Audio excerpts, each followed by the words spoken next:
Ito guys, dito, meron talaga akong pwesto dito guys na pinagawa ko dito para sa pag pumapasyal ako, pag magre-relax ako guys. Yun yung pinagawa ko guys na kubo-kubo. Diba? Napakasimple lang nagawa ko. Ah, dami naligo.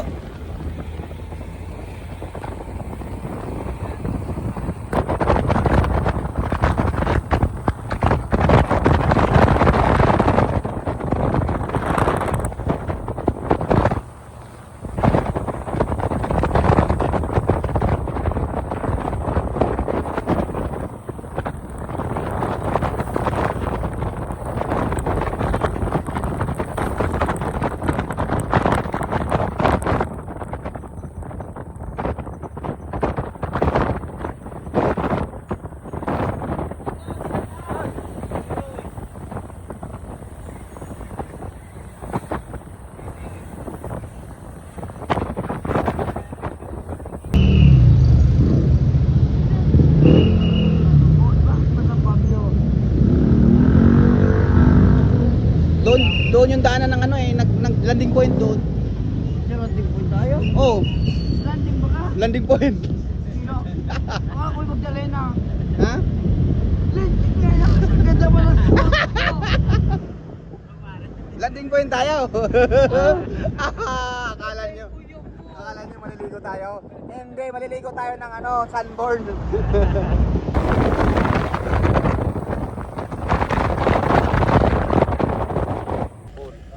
Kumpul-kumpul. Kami ay magkumpul-pul. Nandito po kami sa mga lugar na Kami lang mag-isa. na wala kayo. Ayan, mga kasama ko. Nanggaling po kami sa Pansol at saka diretso kami sa landing point. Boracay. Boracay. Oh, guys. Guys, ang ganda guys. Nakakadabis. Yung kasama namin guys, so si Rapid Man. Rapi. Rapid Man.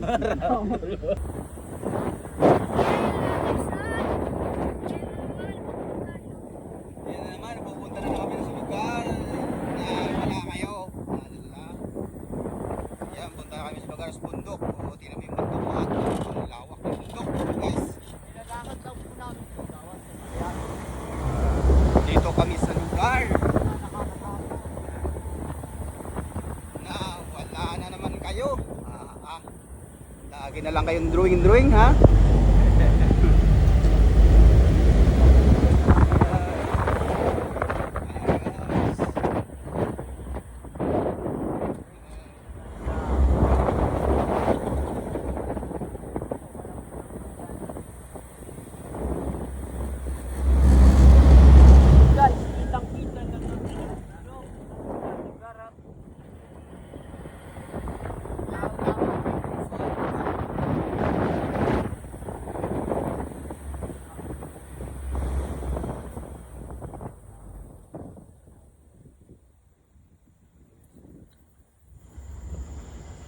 What's up mga madam people?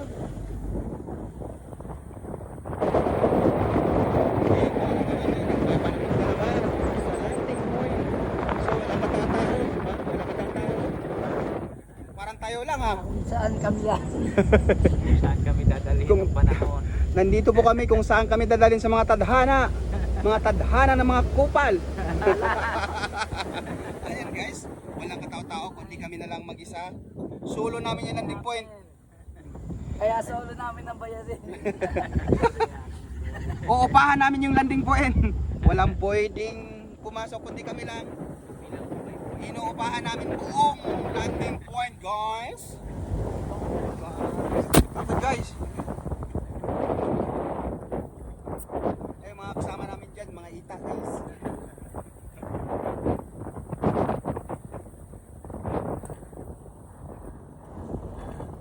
Yung nakikita nyo na lake, yun yung Sampaloc Lake in San Pablo City, guys. What's up, Ligit? Yeah. Napakaluwag, guys. Napakaganda na lugar, guys. Ang galing. Ang galing talaga ng Lord. Ginawa niya yung bundok para sa ano, sa taong pinapasyalan. Ang galing ng Panginoon. Ayun, ginawa niya to. Hindi taong gagawa nito kundi ang Panginoon. Ayan. Yung guys, 'di ba? Napaka-perfect guys, sa totoo lang. Pasalamat tayo sa Panginoon guys, gumagawa siya ng bundok. Yan guys. Ayun guys, magandang hapon po sa lahat. So nandito po ako ngayon sa lugar na kung saan guys, wala na naman kayo guys. Ayan guys, so andito ako sa lugar guys. Napakatahimik na lugar guys, oh. Napakatahimik guys. So, tingnan nyo guys. Nandito po ako sa farm. Ayan guys. Kung saan nawala na naman kayo, kung saan nawala ka naman kayo, guys. Napakaswerte guys dito. Nandito na naman kami sa kalawakan ng daigdig ng mga tao. Oh, yan ah. Tahimik dito guys. Gawa ng yan oh, bundok. Diba guys? Dito is na umakit kani guys, na pwede sila guys. Oh.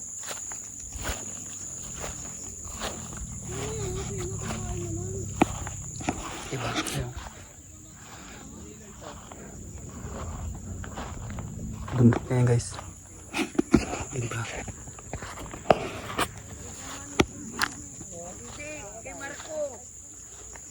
Kay Marco yan. Siya lang ang may dala nung sa charger ko. Kay Marco yan, kay Marco. Kasi nag-charger mo sa Pilipinas. Saan mo nakita mo rin?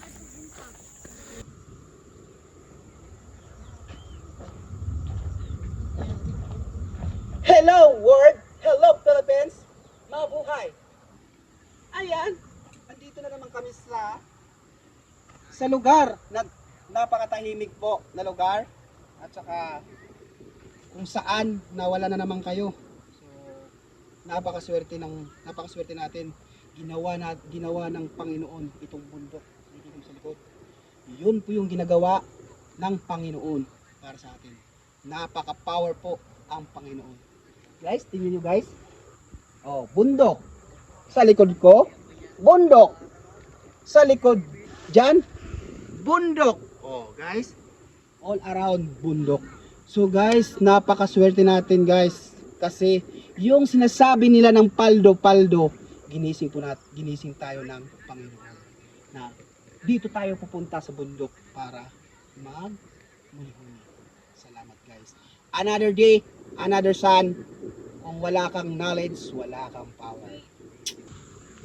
Guys, ipapasyal ko kayo guys. Dito sa bundok na ginagawa ng Panginoon.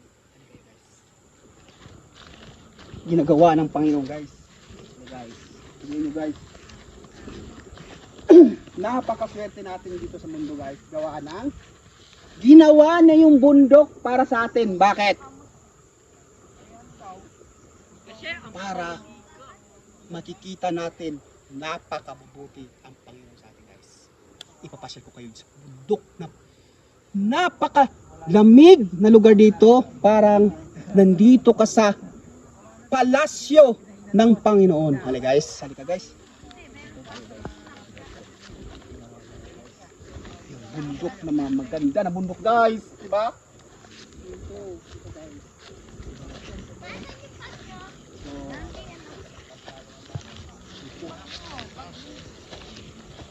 Ayun guys. Dito meron talaga akong pwesto dito guys na pinagawa ko dito para sa pag pumapasyal ako, pag magre-relax ako guys. Yun yung pinagawa ko guys na kubo-kubo. 'Di ba? Napakasimple lang na gawa ko. Pero kapag pumasyal kayo dito guys, mawala yung problema nyo, lungkot nyo. Oh, dito po kayo guys, maiisip nyo guys, yung naiisip nyo. Oh. Kung wala kayong isip guys, bahala kayo kung wala kayong isip guys. Basta, pag pupunta kayo dito, lalagyan kayo ng pag-iisip. Kita ka malawak dito ng lugar.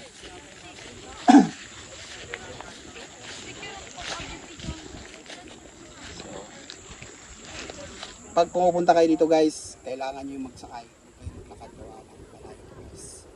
Dito po, matatagpuan po dito po na lugar, ang pangalan po dito, landing point ng Tayak Rizal, Nagkarnal. So guys, kung balak kayo pupunta guys, ngayon pa lang pupunta na kayo. Mag-isip na kayo, bakit? Dito po yung kalinisan. Dito po yung mararamdaman mo dito guys, yung sarap, mararamdaman, lasap na lasap nyo yung guys, yung hangin, lasap na lasap nyo yung kagandahan ng lugar, ng views. Diba? So guys, marami pa akong pupuntahan. Goodbye.